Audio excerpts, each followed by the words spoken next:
Une nouvelle session d'information, mesdames, messieurs, bienvenue. Le président sud-africain Cyril Ramaphosa effectue sa première visite en République démocratique du Congo. Arrivé ce vendredi et accueilli à l'aéroport international de Njili par Aubin Minaku et M. Shilubame, ambassadeur sud-africain en RDC, le président de la nation arc-en-ciel vient en visite de travail à Kinshasa. Et puis Joseph Kabila a été déclaré père de la démocratie et pionnier du respect de la Constitution par la majorité présidentielle. Cette déclaration a été motivée par le choix de Joseph Kabila à ne pas briguer un troisième mandat et à choisir un dauphin pour le remplacer à la présidentielle prochaine. Enfin, dans la région de Beni au Nord Kivu, 44 cas de fièvre hémorragique à virus Ebola ont été signalés. 17 cas sont confirmés et 27 probables. Cependant, les activités de mobilisation sociale sont en cours, ce pour sensibiliser la population sur le danger de cette maladie à virus Ebola. Le président sud-africain Cyril Ramaphosa Matamela est arrivé à Kinshasa ce vendredi du août 2018. Pour sa première fois dans les pays de Joseph Kabila, Cyril Ramaphosa vient en visite de travail avec son homologue congolais. Au cœur de leur entretien à la Cité de l'Union africaine, les deux présidents ont évoqué les relations de coopération entre les deux pays membres de la communauté de développement de l'Afrique australe SADC. L'évolution du processus électoral en RDC a été aussi au menu de ces entretiens entre ces deux hommes d'État, mais aussi les questions sécuritaires dans la région et en Afrique, selon un communiqué du ministère sud-africain des Affaires étrangères. Accueilli à l'aéroport international de Njili par le président de l'Assemblée nationale Aubin Minaku et l'ambassadeur sud-africain en RDC M. Shilubame, le président de la nation arc-en-ciel était accompagné de ce ministre, notamment ceux de relations internationales, de la coopération ainsi que de la sécurité de l'État. Après Kinshasa, les successeurs de Zuma se rendra en Zambie pour des réunions consultatives.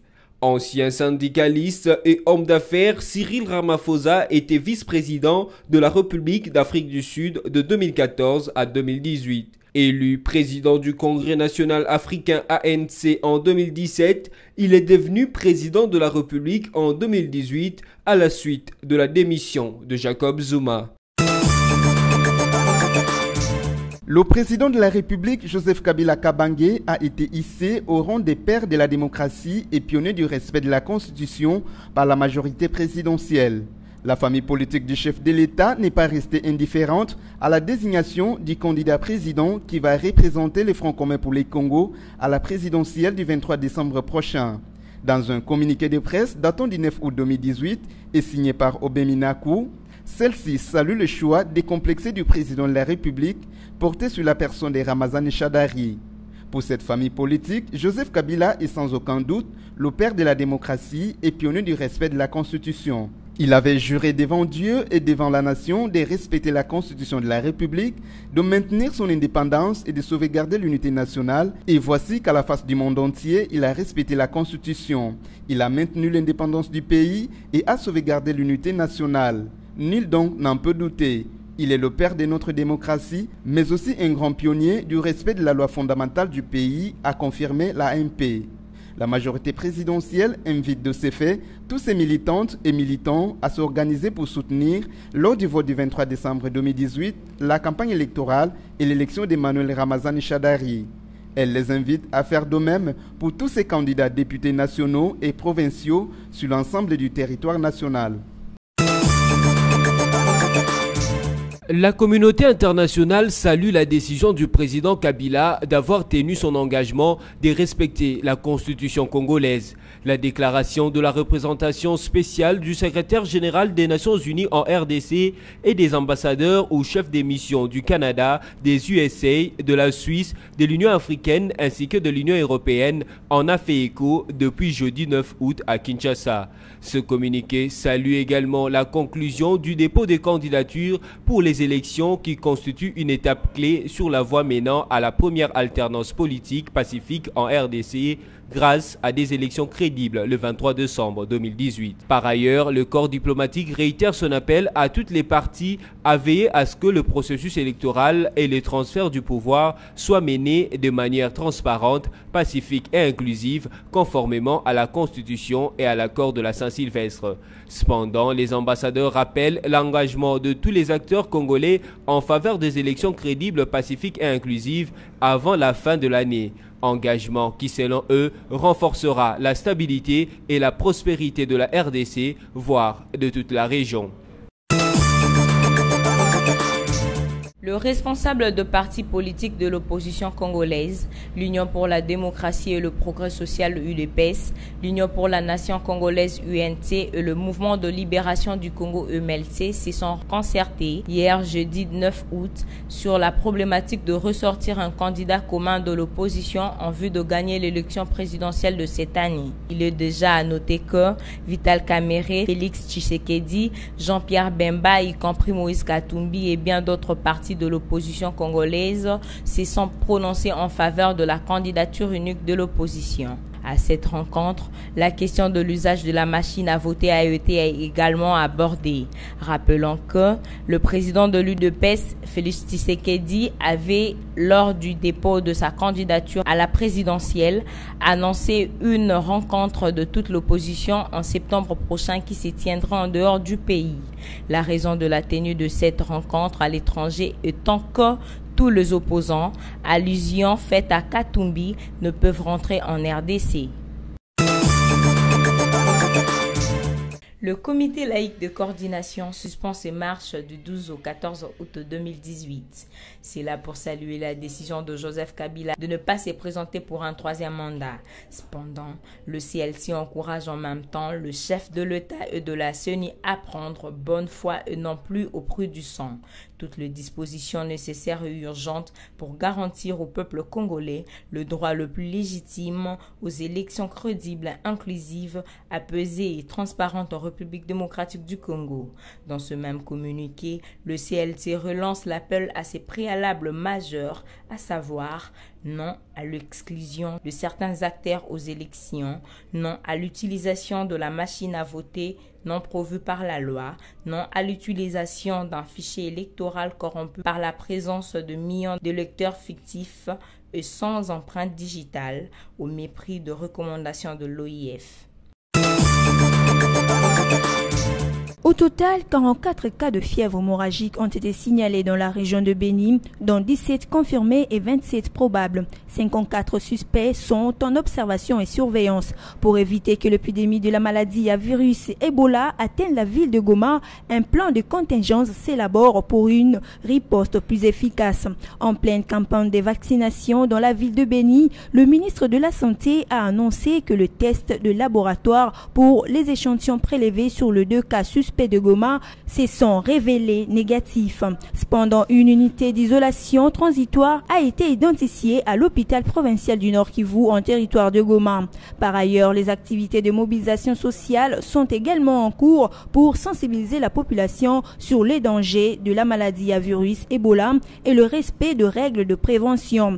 Le tout pour plus d'efficience de la riposte de cette 10e épidémie d'Ebola qui s'est déclarée en RDC dans la province de Nord Kivu. Bruxelles Airlines réduit la fréquence de ses vols sur Kinshasa. Selon nos sources, la compagnie aérienne belge a depuis ce jeudi 9 août réduit ses fréquences. Elle effectuera désormais 3 vols sur les 4 qu'elle assurait avant la prise de cette décision par sa hiérarchie. La compagnie Bruxelles Airlines est la principale compagnie étrangère desservant les Congolais résidant en Belgique et dans l'espace de l'Union européenne. Le nombre de passagers transportés par cette compagnie aérienne varie entre 700 et 1200 passagers par semaine. Suite aux tensions diplomatiques entre la Belgique et la République démocratique du Congo, Kinshasa avait demandé à la compagnie aérienne Bruxelles Airlines, depuis lundi 5 février 2018, de réduire le nombre de ses fréquences hebdomadaires qui devaient partir de 7 rotations à 4 par semaine. En réaction, la compagnie aérienne belge avait réduit ses fréquentations hebdomadaires à 4 fois par semaine, à savoir une rotation le lundi, le mercredi, le vendredi et le samedi. Jusque-là, les raisons qui ont poussé à cette nouvelle réduction des fréquences par la direction de Bruxelles Airlines à Kinshasa ne sont pas encore connues. Mais selon nos sources, le licenciement de certains agents congolais serait à la base de cette réduction des fréquences. Mesdames, Messieurs, place à présent au rappel de titre. Le président sud-africain Cyril Ramaphosa effectue sa première visite en République démocratique du Congo. Arrivé ce vendredi et accueilli à l'aéroport international de Njili par Aubin Minaku et M. Chulubame, ambassadeur sud-africain en RDC, le président de la nation arc-en-ciel vient en visite de travail à Kinshasa. Et puis Joseph Kabila a été déclaré père de la démocratie et pionnier du respect de la Constitution par la majorité présidentielle. Cette déclaration a été motivée par le choix de Joseph Kabila à ne pas briguer un troisième mandat et à choisir un dauphin pour le remplacer à la présidentielle prochaine. Enfin, dans la région de Beni au Nord Kivu, 44 cas de fièvre hémorragique à virus Ebola ont été signalés. 17 cas sont confirmés et 27 probables. Cependant, les activités de mobilisation sociale sont en cours, ce pour sensibiliser la population sur le danger de cette maladie à virus Ebola. Ainsi prend fin cette session d'information. Merci à vous de l'avoir suivi et restez branchés sur BSC TV, votre chaîne.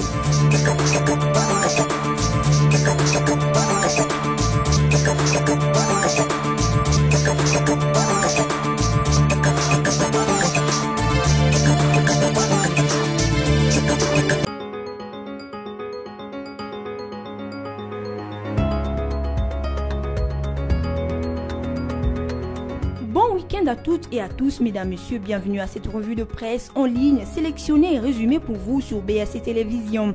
Démarrons cette revue de presse avec le site internet Congo Virtuel qui titre en grand titre Joseph Kabila, le plébiscite planétaire. Paris et Washington félicitent Joseph Kabila pour avoir tenu parole quant au respect de la Constitution. Bruxelles développe la langue de bois autant que des opposants congolais et la Senko plutôt gênés après un discours et une démarche aussi extrémiste qu'alarmiste.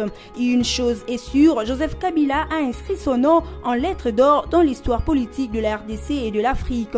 Joseph Kabila ne briguera pas un nouveau mandat à la tête de la RDC. Le président congolais a confirmé son engagement de respecter la Constitution en désignant un dauphin qui représentera FCC, la nouvelle plateforme de la majorité. Cette désignation a levé le mystère qui planait sur la position définitive du chef de l'État et sa famille politique. Paris et Washington soulagés. Paris, par exemple, ne cache pas son enthousiasme. Si elle ne règle pas tout, c'est quand même une décision historique en Afrique centrale, commente un diplomate français de haut rang. Encore à Paris, où l'on se souvient que jamais jusqu'ici, la République démocratique du Congo n'a connu des transitions du pouvoir pacifique. Tout le mérite revient à Joseph Kabila, assure-t-on dans la diplomatie française. Et les États-Unis, qui étaient à l'avant-garde de pression sans phare, s'y font plus modestes dans leur discours et saluent la décision de Joseph Kabila. Poursuivons cette revue de presse avec le site internet Forum des As qui écrit « Respect de la Constitution par le RAIS, les USA, l'Union européenne, l'UDPS et la majorité saluent la décision de Joseph Kabila. » La décision de Joseph Kabila de choisir un dauphin en la personne de Manuel Ramazani Shadari a surpris la communauté tant nationale qu'internationale, s'attendant à voir le RAIS briguer un troisième mandat à l'instar de certains chefs d'État de la région qui ont déployé des gymnastiques pour modifier leur constitution et se faire élire. La classe politique congolaise et les Occidentaux ont accueilli favorablement l'option prise par le chef de l'État congolais de respecter la loi fondamentale. L'ambassade des États-Unis à Kinshasa a aussi salué cette volonté manifeste du président congolais de baliser la voie à l'alternance au pouvoir. Même les opposants les plus farouches au RAIS apprécient ce sens des respects de la parole donnée. Au dire de Félix Antoine Tshisekedi, le président national de l'Union pour la démocratie et le progrès social UDPS, le geste du président Joseph Kabila constitue un pas dans la bonne direction. Et naturellement, dans sa famille politique, la majorité présidentielle s'est réjouie de voir que leur autorité morale, Joseph Kabila, a respecté la Constitution, maintenu l'indépendance du pays et sauvegardé l'unité nationale. Le peuple congolais doit pouvoir exprimer ouvertement ses opinions et choisir ses candidats sans craindre les violences, les menaces ou l'intimidation. l'intimidation. Bouclons cette revue de presse avec actualité.cd qui écrit RDC, le CLC oriente ses armes vers la machine à voter. Le comité laïque de coordination CLC a une fois de plus rejeté l'utilisation de la machine à voter et a dénoncé l'exclusion de certains acteurs politiques aux élections. Dans une déclaration faite ce jeudi 9 août, les laïcs catholiques estiment que le fait que Joseph Kabila ne brigue pas un troisième mandat n'est qu'une étape dans la lutte pour l'alternance à la tête du pays. Mais cette victoire bien méritée n'est qu'une étape dans la lutte qui doit nous mener inexorablement vers la victoire totale et définitive, celle d'organiser des élections libres, crédibles, transparentes, apaisées et inclusives. C'est pourquoi, après la célébration de ces grands succès populaires, la lutte doit se poursuivre pour faire sortir la RDC de la crise multiforme actuelle, disent-ils dans leur communication. Cette revue de presse est terminée. Merci à vous de l'avoir suivie.